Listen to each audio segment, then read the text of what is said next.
వీడియోలోకి వెళ్లే ముందు ఒక చిన్న విన్నపం. ఇప్పుడే మన ఫన్మోజీ ఫ్యాక్స్ ఛానల్ ని సబ్స్క్రైబ్ చేసుకుని కింద ఉన్న గంట సింబల్ ని గట్టిగా కొట్టండి. అలాగే వీడియో నచ్చితే లైక్ చేసి మీ ఫ్రెండ్స్ అండ్ ఫ్యామిలీకి షేర్ చేయడం మాత్రం మర్చిపోకండి. మామా బిర్యానీ ఆర్డర్ పెట్టా అన్నావు కదరా, ఇంకెంతసేపు? లోపల ఆకలి కేకలేస్తుంది. సరే మూసుకుని బిర్యానీ దొబ్బి తినకుండా నీకు ఎక్స్ట్రా డౌట్లేంట్రా?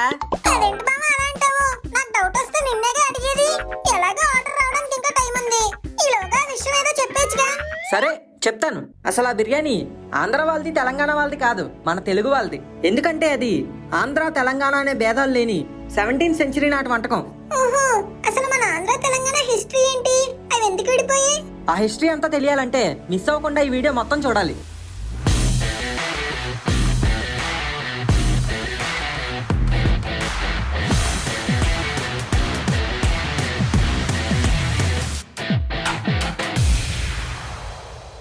అసలు తెలంగాణ అంటే ఏంటి?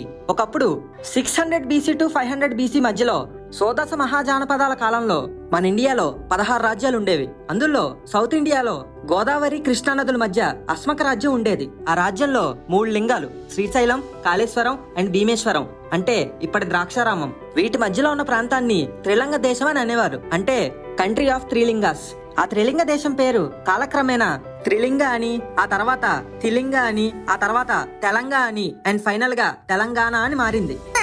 మనందరం తెలుగు వాళ్ళమే కదా, మరి కోస్టల్ ఆంధ్ర అండ్ రాయలసీమ వాళ్ళకి లేని డిఫరెన్స్ తెలంగాణకి ఆంధ్రాకి ఎందుకుంటాయి? కల్చరల్ గా చూసుకుంటే అన్ని ప్రాంతాలకి కల్చరల్ తేడాలు ఉంటాయి. ఫర్ ఎగ్జాంపుల్ ఆంధ్రాలోనే శ్రీకాకుళం కల్చర్ కి విజయవాడ కల్చర్ కి తేడా ఉంటుంది. తెలంగాణలో కూడా నిజామాబాద్ కల్చర్ కి పాలమూరు కల్చర్ కి డిఫరెన్స్ ఉంటుంది.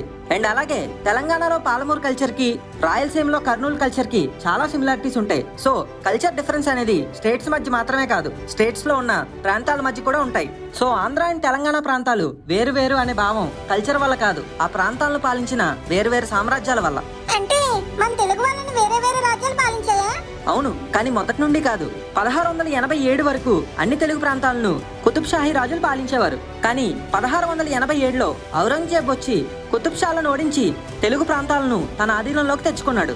ఔరంగజేబ్ మరణం తర్వాత మీర్ కమర్ ఉద్దీన్ ఖాన్ అనే రాజు ఈ తెలుగు రాజ్యాన్ని తన కంట్రోల్లోకి తెచ్చుకున్నాడు. తన రాజ్యాలకి ఆసఫ్ జాహీ అని పేరు పెట్టి తన పేరును నిజాం ఉల్ ముల్క్ అని మార్చుకున్నాడు. అప్పటి నుండే వాళ్ళని నిజాంలు అని పిలవడం స్టార్ట్ చేశారు. నిజాం పాలనలో ఉన్న తెలుగు ప్రాంతాలు తెలంగాణ, రాయలసీమ అండ్ నార్థన్ సిర్కార్, అంటే ఇప్పటి కోస్టల్ ఆంధ్ర. 19th సెంచరీ మొదట్లో అప్పటి నైజాం కింగ్ మీర్ నైజాం అలీ ఖాన్ నుండి బ్రిటిష్ వాళ్ళు నార్థన్ సిర్కార్ అంటే కోస్టల్ ఆంధ్రని, రాయలసీమని ఆక్రమించారు. సో ఫైనల్ గా రాయలసీమ అండ్ కోస్టల్ ఆంధ్ర ప్రాంతం బ్రిటిష్ వాళ్ళు అండ్ తెలంగాణ ప్రాంతం మొత్తం హైదరాబాద్ స్టేట్ పేరుతో నిజాం వాళ్ళు పాలించారు. అయితే ఆంధ్ర వాళ్ళు బ్రిటిష్ వాళ్ళ చేతిలో నలిగిపోయినా తెలంగాణ వాళ్ళు మాత్రం మన ఇండియన్ పాలనలోనే ఉన్నారన్నమాట.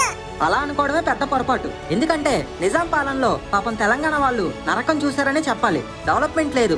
ముస్లిం రాజు అవడంతో ముస్లిం ఆధిపత్యం అండ్ అధికారం, బానిసత్వం, గొడ్డు చాకరీ ఇవన్నీ సాగాయి. అండ్ పేదవాళ్ళకి భూములు కూడా ఉండేవి కాదు. దొరలు, జమీందారులు అని తెలంగాణ ఆస్తులంతా వాళ్ళ చేతుల్లోనే ఉండేవి. 1947లో ఇండియాకి ఇండిపెండెన్స్ వచ్చే టైంకి తెలంగాణలో 75% భూములు 500 మంది చేతుల్లో ఉండేవి. ఈ లెక్కన ఆలోచించు ఇక్కడ పరిస్థితి ఎలా ఉండేదో.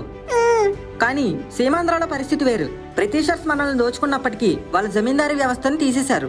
రోయిట్వారీ సిస్టమ్ పెట్టి జమీందారుల నుండి భూములు లాక్కుని ఆ భూమిలో పనిచేసే రైతులకి, లేబర్ కి ఆ భూములకు ఓనర్షిప్ ఇచ్చి మామూలు జనాలను ఆస్తిపరులను చేశారు. డ్యాములు కట్టి ఇరిగేషన్ అండ్ అగ్రికల్చర్ డెవలప్మెంట్ చేశారు. అండ్ స్కూల్స్, కాలేజెస్ కూడా పెట్టారు. సో చదువుకున్న వాళ్ళు కూడా ఎక్కువయ్యారు. అందుకే 1947లో ఇండియాకి ఇండిపెండెన్స్ వచ్చే టైంకి తెలుగు ప్రాంతాల్లో కోస్టల్ ఆంధ్ర అండ్ రాయలసీమలో చదువుకున్న వాళ్ళు, ఆస్తిపరులు ఎక్కువ ఉన్నారు. కానీ తెలంగాణలో మాత్రం చదువుకున్న వాళ్ళ పర్సంటేజ్ బాగా అంటే బాగా తక్కువ. పేదరికం పర్సంటేజ్ కూడా చాలా ఎక్కువ. ఇన్ఫాక్ట్ 1947లో ఇండియాకి ఇండిపెండెన్స్ వచ్చినప్పటికీ అప్పటి నిజాం రాజు మీర్ ఉస్మాన్ అలీ ఖాన్ తన హైదరాబాద్ స్టేట్ ని ఇండియాలో కలపడానికి ఒప్పుకోలేదు. తన రాజ్యాన్ని తనే పరిపాలించుకుంటా అన్నాడు. ఒకవేళ ఇండియన్ గవర్నమెంట్ అతని మీద పవర్ ఉపయోగిస్తే మేము ఫుల్ సపోర్ట్ ఇస్తామని పాకిస్తాన్ గవర్నమెంట్ హామీ ఇచ్చింది. దాంతో హైదరాబాద్ స్టేట్ లో ఉన్న ప్రజలైతే చాలా భయపడ్డారు. మన సర్దార్ వల్లభాయ్ పటేల్ గారు వాళ్ళకంత టైం అండ్ గ్యాప్ ఇవ్వకుండా ఆపరేషన్ పోలోని స్టార్ట్ చేసి ఇండియన్ ఆర్మీని హైదరాబాద్ స్టేట్ లోకి పంపి ఉస్మాన్ అలీ ఖాన్ ఆర్మీని ఓడించారు. ఇక 17 సెప్టెంబర్ 1948లో మీర్ ఉస్మాన్ అలీ ఖాన్ సరెండర్ అయ్యి హైదరాబాద్ స్టేట్ ని ఇండియాలో కలిపేస్తున్నట్టుగా రేడియోలో అనౌన్స్మెంట్ ఇచ్చాడు. ఇదిలా ఉండగా మనం ఆంధ్ర తమిళనాడు సెపరేషన్ ఎపిసోడ్ లో చెప్పినట్టు ఫైనల్ గా 1956 లో వచ్చిన స్టేట్స్ రీఆర్గనైజేషన్ యాక్ట్ తో లాంగ్వేజెస్ పరంగా స్టేట్స్ డివైడ్ చేస్తూ హైదరాబాద్ స్టేట్ లో మరాఠీ మాట్లాడే ప్రాంతాలని మహారాష్ట్రలో, అలాగే కన్నడ మాట్లాడే ప్రాంతాలని కర్ణాటకలో కలిపేశారు. అండ్ ఫైనల్ గా తెలుగు ఎక్కువగా మాట్లాడే తెలంగాణని ఆంధ్రప్రదేశ్ లో కలపడానికి హైదరాబాద్ స్టేట్ కి నోటిఫికేషన్ వచ్చింది. అయితే తెలంగాణ ప్రాంతంలో 94 మంది ఎమ్మెల్యేలు ఉండగా అందులో తెలంగాణని ఆంధ్రాలో కలపడానికి 24 మంది ఎమ్మెల్యేలు ఒప్పుకోలేదు. ఓవరాల్ గా 59 మంది ఎమ్మెల్యేలు ఒప్పుకోగా 10 మంది న్యూట్రల్ గా ఉన్నారు. సో మెజారిటీ యాక్సెప్టెన్స్ ఉండడం వల్ల తెలంగాణని ఆంధ్రాలో కలిపేశారు. కానీ తెలంగాణ వాళ్ళు ఆంధ్ర వాళ్ళతో జెంటిల్మెన్ అగ్రిమెంట్ పెట్టుకున్నారు. ఆ అగ్రిమెంట్ ప్రకారం తెలంగాణలో జనరేట్ అయ్యే రెవెన్యూ తెలంగాణకి ఖర్చు పెట్టాలని ఇలా కొన్ని కీ పాయింట్స్ తో ఒక డీల్ చేశారు. మరి ఇంకేం అంతా హ్యాపీసే కదా. స్టార్టింగ్ లో అంతా బాగానే నడిచినప్పటికీ రాను రాను ఈ జెంటిల్మెన్ అగ్రిమెంట్ ని వైలేట్ చేస్తూ స్టేట్ రన్ అవడం స్టార్ట్ అయింది. లైక్ తెలంగాణలో దిగువ ప్రాంతాలు డెవలప్ అవ్వకపోవడం, అండ్ తెలంగాణ వాళ్ళకంటే ఆంధ్రాలో చదువుకున్న వాళ్ళ పర్సంటేజ్ ఎక్కువగా ఉండడం, అండ్ తెలంగాణలో చాలా జాబ్స్ ఆంధ్ర వాళ్ళకి ఇవ్వటం ఇలా. సో ఫస్ట్ టైం 1969లో తెలంగాణ స్టూడెంట్స్ అంతా కలిసి తెలంగాణ జాబ్స్ వాళ్ళకే రావాలంటూ జై తెలంగాణ మూవ్మెంట్ ని స్టార్ట్ చేశారు. కొంతమంది ఒక సబ్ ఇన్స్పెక్టర్ ఇంటికి నిప్పు అంటించడంతో కాల్పులు జరిగాయి. నెమ్మదిగా ఆ తెలంగాణ జాబ్స్ కోసం జరిగిన మూవ్మెంట్ సెపరేట్ తెలంగాణ కావాలంటూ ఒక కొత్త మూవ్మెంట్ గా మారింది. ఓహో, ప్రత్యేక తెలంగాణ మూమెంట్ ఫస్ట్ అక్కడ మొదలైందా? అవును, 1970లో తెలంగాణ వ్యక్తి ప్రతాప్ కిషోర్ తెలంగాణ ప్రజా సమితి టీపీఎస్ పార్టీని స్థాపించారు. కానీ అప్పటి ప్రైమ్ మినిస్టర్ ఇందిరాగాంధీ గారు సెపరేట్ తెలంగాణ ఇవ్వడం జరగదని చెప్పి టీపీఎస్ పార్టీని కాంగ్రెస్ లోకి విలీనం చేశారు. కానీ ఇందిరాగాంధీ గారు తెలంగాణ హక్కులను కాపాడడానికి 6 పాయింట్ ఫార్ములాని పెట్టారు. దీని ప్రకారం తెలంగాణలో జాబ్స్ తెలంగాణ వాళ్ళకే ఇవ్వాలని, అండ్ తెలంగాణలో బ్యాక్వర్డ్ ఏరియాస్ డెవలప్ చేయాలని వాళ్ళ హక్కుల కోసం ఇంప్లిమెంట్ చేశారు. 1971లో తెలంగాణ వ్యక్తి పివి నరసింహరావు గారు ఏపీకి సీఎం అయ్యారు.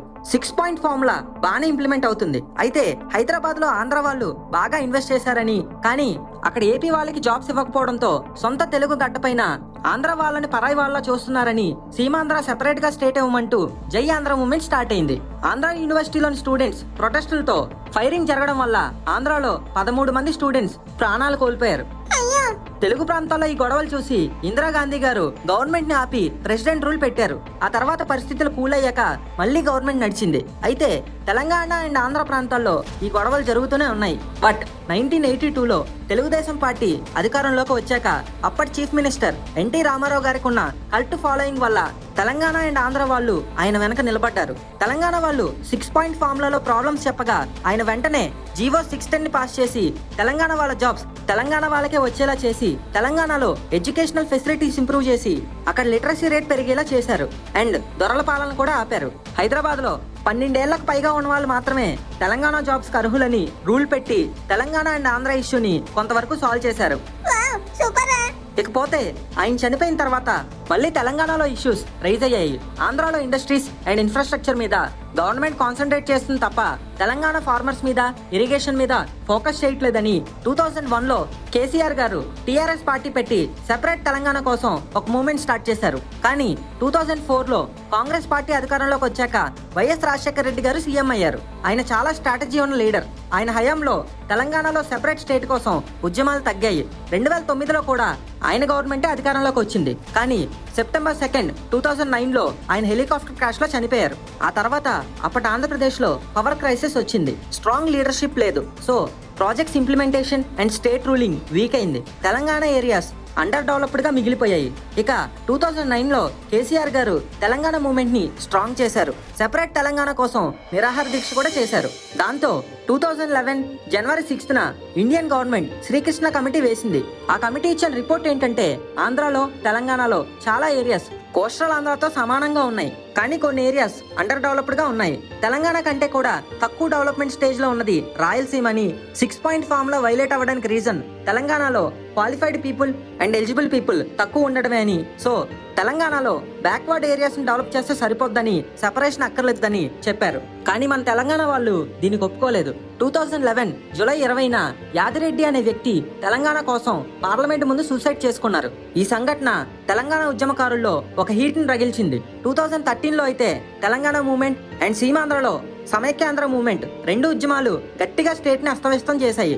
ఇక ఈ సంఘటనల కారణంగా 2014 ఫిబ్రవరి 18న సెపరేట్ తెలంగాణ ఇవ్వబోతున్నట్టుగా బిల్ పాస్ చేశారు. అండ్ ఫైనల్ గా జూన్ 2, 2014 తెలంగాణ ప్రత్యేక రాష్ట్రంగా ఆవిర్భవించింది. అండ్ రాయలసీమ, కోస్టల్ ఆంధ్ర కలిసి ఆంధ్రప్రదేశ్ గా ఉన్నాయి. మరి దీని మీద ఆంధ్ర వాళ్ళ రియాక్షన్ ఏంటి? యాక్షన్లు రియాక్షన్లు పక్కన పెట్టేస్తే అసలు ఆంధ్ర అండ్ తెలంగాణ వాళ్ళిద్దరు సైడ్స్ చూద్దాం. తెలంగాణ వాళ్ళ వాదన ఏంటంటే, పాయింట్ 1, ఉమ్మడి ఆంధ్రప్రదేశ్ రెవెన్యూలో తెలంగాణ నుండి 45% వచ్చినప్పటికీ తెలంగాణకి 30% మాత్రమే యూజ్ చేసేవారండి. అండ్ పాయింట్ 2, డివైడ్ అవ్వడం వల్ల తెలంగాణ జాబ్స్ తెలంగాణ వాళ్ళకే వస్తాయని. And point number 3, Telangana culture like pairing నాట్యం, బతుకమ్మ లాంటివి ప్రమోట్ అవుతాయని. And 4th point, Telangana revenue తెలంగాణకి యూజ్ అవుతుందని.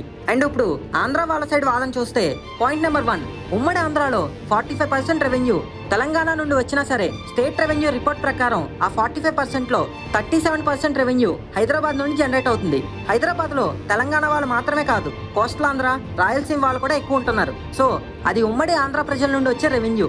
ఓన్లీ 8% రెవెన్యూ మాత్రమే మిగతా తెలంగాణ ఏరియాస్ నుండి వస్తుందని. Point number 2, Telangana jobs Telangana వాళ్ళకే అనే ఇష్యూ ఎన్టీఆర్ టైంలోనే సాల్వ్ అయిందని. వైఎస్ రాజశేఖర రెడ్డి గారు ఉండుంటే తెలంగాణకి ఇష్యూ ఉండేది కాదని. అండ్ ఆయన కనుక బతికే ఉంటే స్టేట్ కూడా డివైడ్ అయ్యేది కాదని చాలా మంది చెప్తుంటారు. పాయింట్ నెంబర్ 3, తెలంగాణ సెపరేషన్ అప్పటి కాంగ్రెస్ గవర్నమెంట్ ఎలక్షన్స్ కి యూజ్ చేసుకోవడానికి హరీబరీగా ఎటువంటి ఈక్వాలిటీ లేకుండా స్టేట్ డివైడ్ చేశారని ఇప్పటికీ బాధపడుతుంటారు. అండ్ 4th పాయింట్, తెలంగాణ విభజన తర్వాత ఆంధ్రాకి ఇస్తామన్న స్పెషల్ ప్యాకేజీలు ఏవి కూడా సెంట్రల్ గవర్నమెంట్ ఇప్పటి వరకు ఇవ్వలేదని. సో ఈ విభజన వల్ల ఆంధ్ర చాలా నష్టపోయిందని వాళ్ళ వాదన.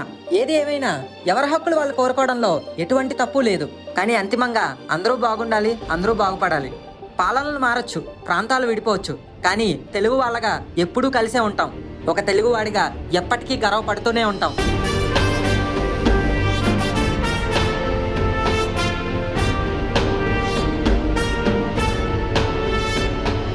ఈ వీడియో కనుక మీకు నచ్చినట్టయితే ఇప్పుడే ఒక లైక్, షేర్ అండ్ సబ్స్క్రైబ్ చేయండి. అండ్ అలాగే మీ ఒపీనియన్ ని కామెంట్ చేసి తెలపండి.